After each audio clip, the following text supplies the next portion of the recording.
Acá nos encontramos con el desarrollo de este módulo.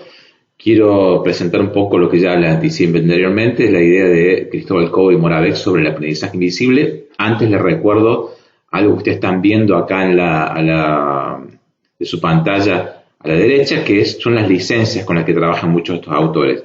Tanto Cristóbal Cobo, Moravec y otros que hemos trabajado como María Moreira, siempre tienen estas licencias que se llama Creative Commons, que le permite a uno poder utilizar el material siempre que cite obviamente las fuentes, tantas veces como sea necesario, pero no con un uso comercial. Y otra de las, es muy interesante esto porque a ellos no les interesa que usted compre sus libros, sino que lo lea para poder ellos también ser más importantes y poder convocar a otros congresos. Bueno, es otro tipo de movida que se establece.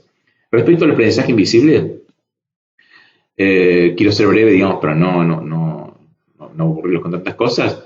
Vuelvo un momento a este respecto, los Creative Commons. Voy a desarrollar una presentación luego que la voy a colgar en la plataforma para que ustedes entiendan un poco más a qué me refiero con esto, pero es un anticipo. Obviamente el aprendizaje invisible tiene que ver para Cristóbal Cobo, tiene que ver con un amplio marco, como dice él, de competencias, conocimientos, habilidades, que tienen que adaptarse a lo que pasa en la dimensión actual del aprendizaje, donde todo es cambiante, todo es incertidumbre, todo. Por eso él habla de una habilidad humanística, digamos, ¿no? Una habilidad humanística que toma las ciencias, quizás parte de las ciencias positivistas, o el enfoque paradigmático positivista, la hermenéutica y también lo crítica, ¿no? Por eso dice desarrollar competencias para poder desenvolverme en esta época actual de cambios permanentes y la incertidumbre con lo que se viene, ¿no? Esto lo estamos viendo todos los días. Si uno pone la televisión, todo el tiempo aparece esto, ¿no? Que no sabe qué va a pasar mañana. Obviamente en esas competencias estratégicas aparece, si ustedes pueden hacer una pequeña pausa en esta placa, la idea de la gestión. Aparece muchas veces repetida la palabra gestión, tanto en cuando uno piensa en las estrategias colaborativas, el pensamiento crítico o la gestión de la complejidad. Y aparece algo muy interesante que es ahí abajo en el ángulo inferior derecho, que es la gestión de la incertidumbre. Fíjense qué interesante, si uno plantea la idea de qué es gestionar, básicamente, si uno lo piensa desde los ámbitos educativos, o en general, digamos, de manejo es poder hacer que las cosas sucedan. Entonces, en esta idea de poder gestionar el pensamiento, poder gestionar los tiempos, digamos, tiene que ver cómo hago, cómo me organizo, cómo entro cómo el trabajo con esa incertidumbre sin entrar en una crisis existencial, diría Bauman, ¿no? Esto es muy interesante para pensarlo en el siglo XXI.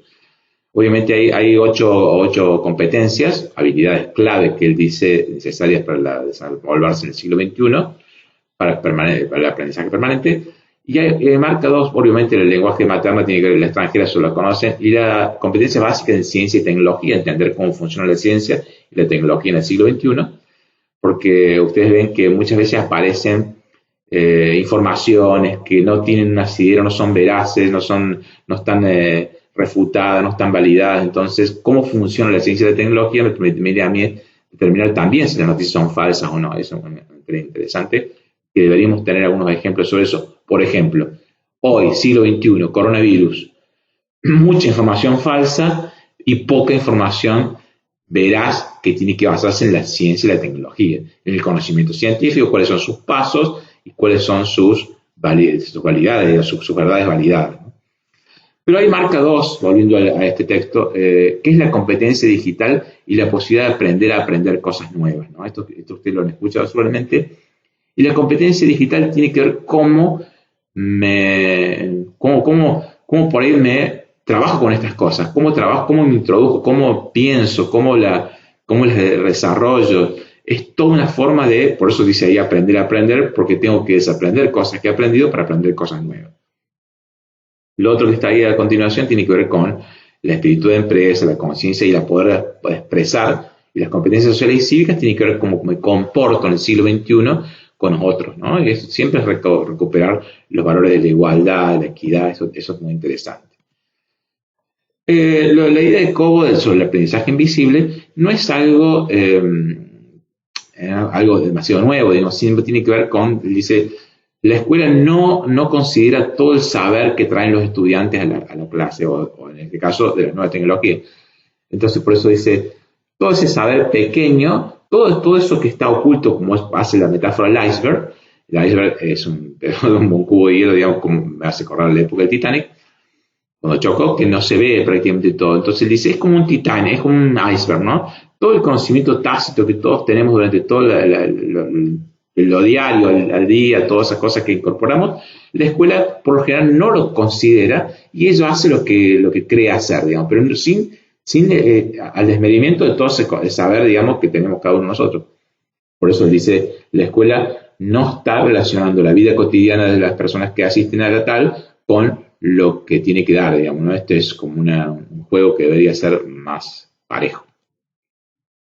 Bueno, para eso, para repensar el contexto actual de la educación, plantea, entre otras, digamos, 6 estrategias, ¿no? Yo los dejo a ustedes para que un poco en el video también se expresan. Hay un video que habla Cristóbal Cobo sobre algunas de estas cuestiones. El aprendizaje permanente es lo que pasa ahora, digamos, ¿no? Yo permanentemente, y está relacionado con el aprendizaje ubicuo y la educación expandida. La educación expandida es cuando, ahora, por ejemplo, cuando hemos roto las fronteras de las aulas, digamos, las aulas físicas, ¿no? Esto es la educación a distancia, lo que permanentemente estamos, la potencialidad del aprendizaje ubicuo. Todo el tiempo potencialmente poder estar aprendiendo algo, digamos, ¿no? Desprender un poco la idea también, eso que dice EduPop y EduPunk, lo relaciona con la música, ¿no? En realidad con un movimiento musical. El EduPunk era la revolución, que hay que ser un poco revolución, romper cosas, cambiar las estrategias, pero también hay que ser un poco dulce como el pop, digamos, ¿no? Sería como que también hay que reconocer a los otros, un poco más comercial. Fíjense que tiene un abanico de cuestiones que no son solamente ser inflexible o revolucionario, sino buscar una intermedia en todo eso. Y por eso aparece ahí la idea, al final, el aprendizaje serendípico. Eso es un concepto que también en su momento Piaget lo trabajó, que tiene que ver cuando uno está investigando algo, le pasa mucho a los investigadores actuales, que es posible que suceda algo con la vacuna y eso que se espera ahora en el siglo XXI. Cuando uno busca algo, pero encuentra otra cosa. El aprendizaje serendípico es algo que se encuentra sin buscarlo, pero que también es muy valioso. Muchas veces nos pasa a nosotros que estamos investigando sobre algún tema y aparece otro y no digo que nos distraiga, pero que nos remite, qué interesante, y lo incorporamos, ¿no? Eso es muy valioso para considerar en el siglo XXI. Obviamente, bueno, esto del aprendizaje invisible resulta fundamental, dice él, para poder pensar las sociedades del conocimiento actual, digamos, ¿no? Como un proceso de aprendizaje que no necesariamente está reconocido por los sistemas, no está reconocido por los sistemas educativos formales, pero interesaría que fuese así, digamos, ¿no? Para poder romper esa idea del iceberg, ¿no? De traer lo que los estudiantes saben, lo que han aprendido, todo ese bagaje de conocimiento y poder como hacer un mix entre eso y lo que la escuela tiene que enseñar. Pero pensando bien en el tema de las nuevas tecnologías, ahí Cobo lo trae en un momento del texto a Bauman. Nosotros lo hemos trabajado. Y Bauman plantea 3 dimensiones que deberían darse para poder ser exitoso o poder pensar por eso dice larga vida al aprendizaje. El aprendizaje de la sociedad del conocimiento, irónicamente le dice el desconocimiento. 3 cuestiones que deberíamos tener dimensiones. Pensar actualmente qué pasa con la infraestructura que tenemos, los hardware, la conectividad, el software. Digamos, nosotros tenemos un problema grave de conectividad. Por ejemplo, en Argentina, ¿no? Para sacar un hecho que podemos relacionarlo con la vida cotidiana. No tenemos problemas de conectividad porque según los expertos, en Argentina tenemos nodos donde viene toda la información por los grandes servidores que están en el hemisferio norte, donde nodos para 1 millón de usuarios, de ahí, metemos 5 millones de usuarios. Entonces, la conectividad siempre es lenta, se corta, digamos, es un problema de la infraestructura, digamos, que hay que mejorarla. Después está la infraestructura, que tiene que ver las redes de intercambio, los contenidos, digamos, eso está más o menos establecido, que habría que combinarlo con la infocultura, que es cómo nos alfabetizamos digitalmente, cómo colaboramos, cómo participamos en ese cambio, ¿no? El mundo es un mundo en general muy egoísta, digamos, que comporta pocas cosas, o las cosas que comparte o participa tienen siempre un rol o un fin económico, ¿no? Hay como que repensar esa infocultura, dice Cristóbal Cobos, de la mano de Sacando Ideas de Bauman. Bueno, hasta aquí las ideas centrales de Cristóbal Cobos, que ustedes las pueden reforzar en el video. Cualquier duda nos leemos y nos vemos. Nos vemos la próxima.